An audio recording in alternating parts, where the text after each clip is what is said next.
guys, it's Kayla here. Welcome back to my channel. Today I'm going to do a book review on Room by Emma Donoghue. Oh gosh, what do I have to say about this book? Let me tell you. This book was so good. It was so good. Like, wow. I had seen this movie kind of around the time it came out. Wasn't even aware that it was a book until after I watched the movie, and it has taken me till now to read it because I knew it was a tough subject and I just wasn't ready for it until now, and I read it. So I'm gonna read you the back of it. That way, if you don't know what this is about, I'll give you a little summary. To 5-year-old Jack, Room is the world. It's where he was born. It's where he and his Ma eat and sleep and play and learn. At night, Ma shuts him safely in the wardrobe, where Jack is meant to be asleep when old Nick visits. Room is home to Jack, but to Ma, it's the prison where she has been held for 7 years. Through her fierce love for her son, she has created a life for him in this 11 by 11 foot space. But Jack's curiosity is building alongside Ma's own desperation, and she knows that Room cannot contain either much longer. Room is a tale at once shocking, riveting, exhilarating, a story of unconquerable love in harrowing circumstances, and of the diamond-hard bond between a mother and her child. So the gist is that this book is written from the point of view of 5-year-old Jack, and he has only ever been in an 11 foot by 11 foot size room. His mom was kidnapped and he was born there, and that's all he knows. And it is just the most insane story. Like, and it's not a true story. When I first watched the movie, I thought it might be, but it's not. I'm sure it was inspired by many true stories, but this book was so good. I gave it 5 out of 5 stars easily. It was so good. I couldn't put it down. Okay, so going forward, there's going to be spoilers. I kind of want to talk about the book a little bit. So if you haven't read it and you don't want to know anything about it, you probably want to turn the video off now. I promise you, this book is worth it. Go get it. It's so good. Okay, now for the book. Oh god, this book was just wow. You know what's interesting is, like, it has such a tough subject, but because of the fact that it's all told through the point of view of Jack, a 5-year-old child, it made it a lot easier for me to handle. Like, it wasn't as stressful. It didn't give me headaches like books like these usually do. But at the same time, it also made it like 50 million times worse, just because you know what's going on, but he doesn't. And so there are times where he describes something and you're just like, oh my god, like, you just know, and you know that he doesn't know, whatever it is. And it's just heartbreaking, like, but it's amazing. Like, I think one of the biggest things I took away from this book was the bond between a mother and her child. That was something, I'm not a mother, I don't know what that's like, but this book, oh my gosh, like, it was just incredible. I fell madly in love with these characters, Jack and Ma, his mother. Oh my gosh, just fell madly in love with them. They were amazingly well written. Jack is just amazing. I can't say enough good things about this book. So one of my favorite things about this book is that half of the book tells what happens after. So, and a lot of times with movies, books, whatever, the whole movie is like about them getting kidnapped, and then the whole time that they're in there, and then the ending is when they finally escape or they're finally rescued or whatever. I always want to know what happens after, like all those little details, like how do you readjust? What are those, the kids who were born in captivity, like how do they function outside the world. Like, what happens after? I always want to know. And that's never a part of the story. And the book, that's a big part of the story, which I loved. So, like, literally half of this book is them in captivity, and the other half is when they're free. And it is just fascinating. The whole thing is so fascinating. I mean, to see Jack's point of view in captivity, but he doesn't know it. Like, his mother, God, I love her. Like, if she was real, I just want to hug her so bad, because she was she's just an amazing mother. An amazing mother.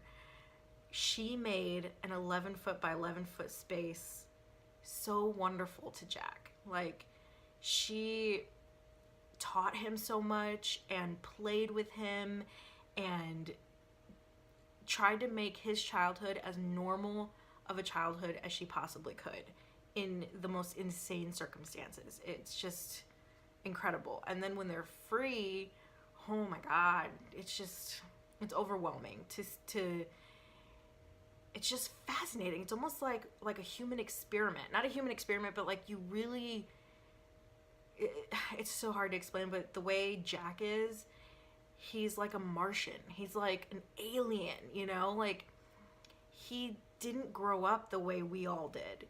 His view of the world is so different. And so one of the most amazing things that I found when reading this was how through Jack's eyes, I started viewing the world differently. Things that I took for granted as a kid, like the sky, like how big the sky is and how big the world is. Like, he was just blown away by it when he actually got outside. It was something that was too much for him. All the people, all the talking, all the things, like it was like sensory overload. And I always thought, like, I never felt like that as a kid, because I got used to it from a very young age, like we all did probably. And it was just fascinating, just things like that I never would have thought. The sun, you know, just everything. He hated shoes. I don't think he ever wore a pair of shoes while he was in captivity, because what's the point? But when he's out and he has to wear shoes, he hates them because they're too tight and they're heavy. And it's just fascinating. You have to read this, because and the great thing is for such a tough subject, the fact that it's told through a child's perspective makes it accessible to everyone. Like, I would even say this is okay for teenagers to read, even young teenagers, 12-year-olds, 13-year-olds, 14-year-olds, young teenagers, because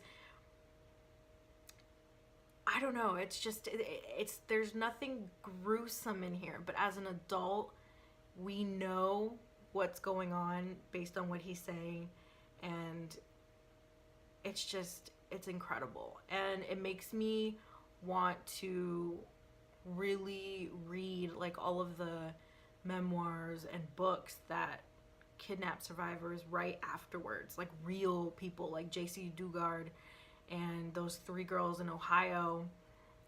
You know, it's such an insane subject, but there are so many important parts in this book, like the bond between a mother and a child. That was huge in this book.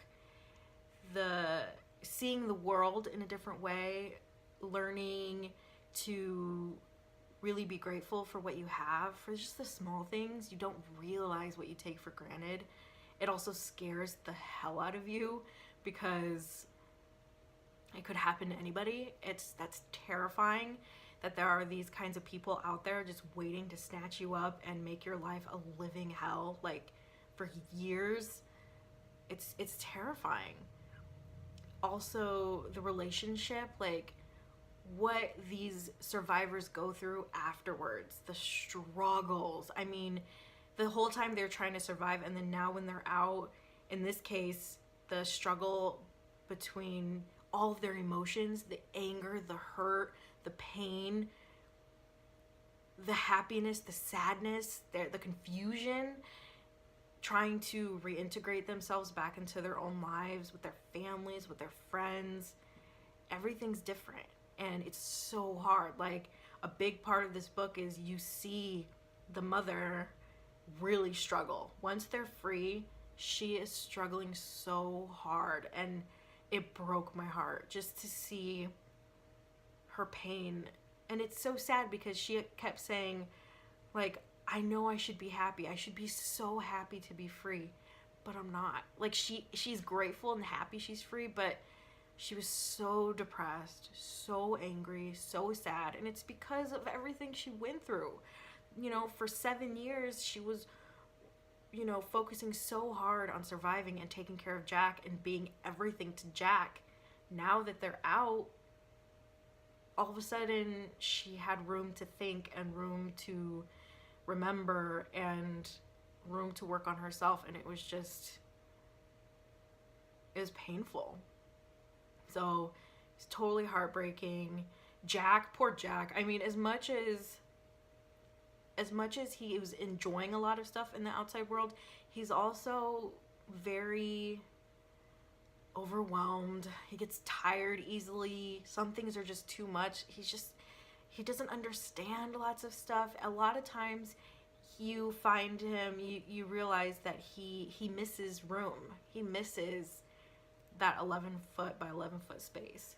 And at first you think, oh my God, why? And even his mom is like, no, that's awful. Don't miss that place. But he does. And it's a testament to what she did, because if he could miss that place, all the stuff they would do, you know, she made it a home for him, so that when he's out in the outside world and things are getting rough and tough and overwhelming, he immediately thinks back to that time where he felt safe and cozy and not overwhelmed, which was in room. So I completely understand that. It's hard for her to come to terms with, but I can understand why. I mean, he's just a kid. He doesn't know better.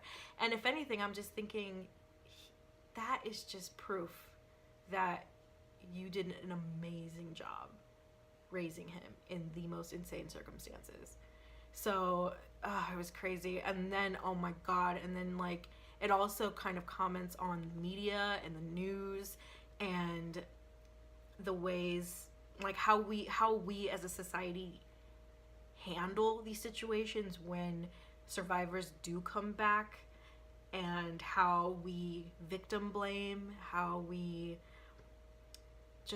all in their face. Like, she just wanted to be left alone, her and Jack. She didn't want to be famous. Everyone kept saying, oh, you're a hero, you're famous, you're amazing, da da da. And she's like, why? I just survived. Like, that's it. Like, why is everyone so you could tell that she felt like she didn't deserve praise for anything. And I understand that, because it feels like, and she even says, like, we're not the only people in the world that bad things happen to. She's like, yes, you know, Jack grew up in 11-foot by 11-foot room for 5 years.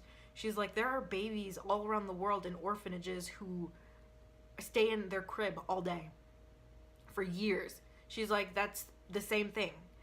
And it was just kind of like, whoa. Like, when she said that, I was like, oh my God, she's right.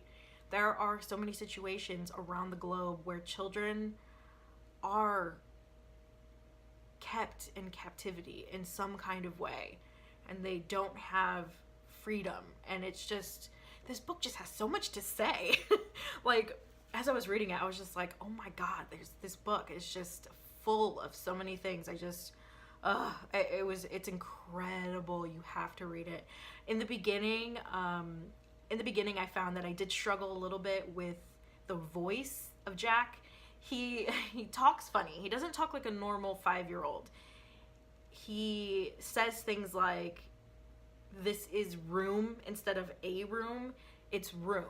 And instead of the bed being a bed, it's bed. Almost like it's their name. So he kind of forms attachments to inanimate objects, kind of views them not as people, but as a living being almost. So he'll say, like, good night to bed, and good night to wardrobe, good night sink, good night toilet, good night tub. Like, so he doesn't say the tub, he says tub, like it's its name. So That's a little different. And then he, just his voice, just being inside of his head, the way he talks. I mean, in many ways, he talks like a typical 5-year-old where their words are a little weird. So it took some getting used to kind of know what he was talking about. There were a few times I was like, what does he mean? I was trying so hard to like understand what he meant, but I couldn't. But that was only a few times. And then as the story progresses, you get a feel for his language, his way of talking, and then you can really understand. But I mean, this whole book is told from his point of view, from the point of view from a child, the entire book. And that is fascinating. You almost think like, would that even be a good story? But it really is. It's so good. He's so smart, and he's so kind, and he's so funny. Like, that's the other thing too, is like, you find yourself laughing at things, and then at the same time you laugh because it's funny, and then your heart just breaks because it's like, oh my god, this is funny, but it's so sad. Like, just the things that, oh, it's so hard to explain. Just read it. I highly recommend it. It's so good. I can't imagine anyone not liking this. I really can't. It's a tough subject, but I will say that it's hopeful, it's beautiful, it's thought-provoking. I think it's a book I would reread, because I can tell that the more I read it, the more I'll learn, the more I'll think about different things. So it's definitely a book I would reread, and I think it just gives you different perspectives. Like, I talked to my sister about it. My sister picked it up once she realized I was reading it, and when I talked to her after we both finished it, she felt very different than I did. She felt very confused and sad. Like, she was really upset with the fact that Jack kept missing room. And I was like, why are you upset? And she's like, it's such a horrible place. Why does he miss it? It just hurt her so bad. Like, she just didn't want him to miss it. And I was like, yeah, I totally know what you mean, and then we talked through it and stuff like that. She also, there was something about the mom that she was just, I don't know, but like, I feel like when you're in different stages of your life, you feel different things about books. When I was a teenager, I read The Diary of Anne Frank, and I felt one way about it. At that time, I remember I loved it. It was good, blah, blah, blah. And then I read it as an adult in my early 20s, and I felt so different about it. I felt, but like, better, not worse or anything, but it's because I had a totally different perspective. And I viewed it so differently. Like, I remember viewing the book as a teenager like her. I remember I wasn't far off from her age. And reading it from that point of view gave me a completely different message. And then reading it as an adult, looking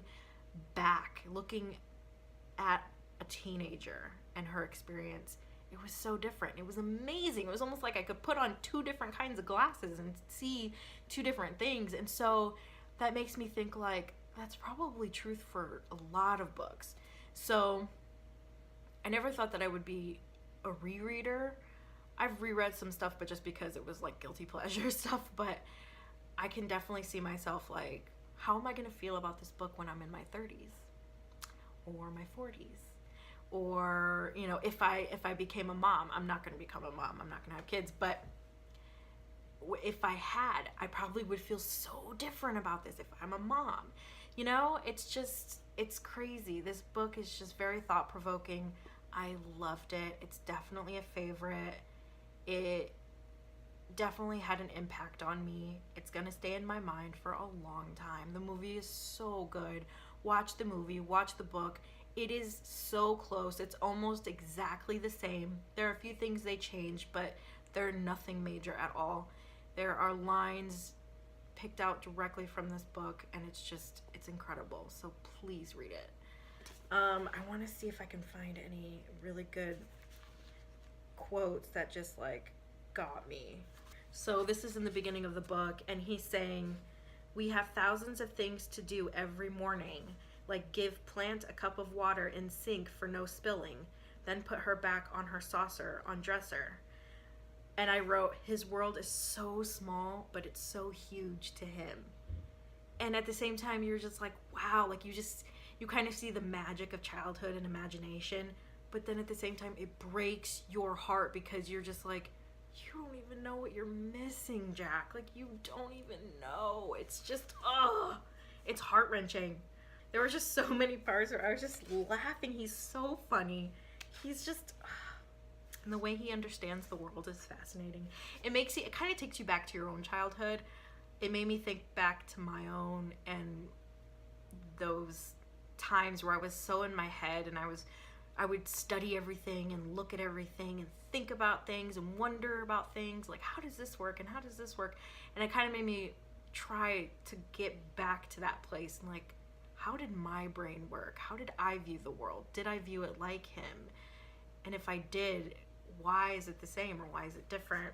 And he's so smart. He can read and write. I mean, he's so smart. They play games. And the first time he sees a mouse, oh my God, oh God, I just can't. I could talk about this book for hours. And there are things that he does and things that he says and describes about stuff that they do in the room and stuff like that, that he thinks is a game or he thinks is just part of what life is. And it's really something else. And we know that, but he doesn't. For example, in the room, there is a skylight in the ceiling, and that's the only window in the whole place. And he says that every day at noon, it's time for Scream. So what that means is they stand on chairs or something like that, and they point their faces towards the skylight, and they scream and yell anything, you know, any words, whatever, but they scream and yell for a few minutes or something like that.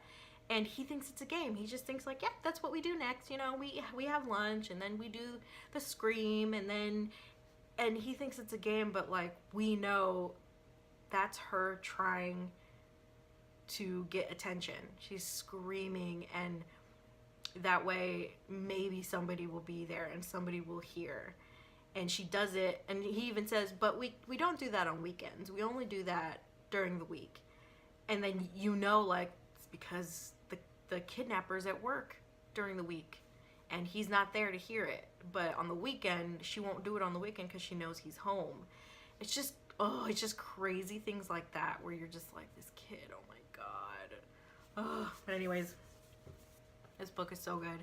Please read it. I can't say enough good things about it. I loved it. It makes me want to read other books by her. She has a lot of other books. Like, this wasn't like her first book or anything like that. She has written, okay, so it says also by Emma Donoghue, Inseparable, Desire Between Women in Literature, The Sealed Letter, Landing, Touchy Subjects, Life Mask, The Woman Who Gave Birth to Rabbits. It's interesting. Slammerkin, Kissing the Witch, Old Tales and New Skins, Hood, Stir Fry. I mean, there's all these books, and so I'm like, she's an incredible writer. I'm so curious now, so I'm probably gonna pick up some of her other books, check them out, because this one was so good. So yeah, that's really all I have to say. But like I said, I really could talk about this for hours, but that would be a really long video to edit, and that would suck. But anyways, such a good book. Oh, read it. That's really all I could say. So thank you guys for watching. I hope you liked this video. If you have any comments or anything, you can leave them down below. I hope you like this video, and I will see you guys next time. Bye.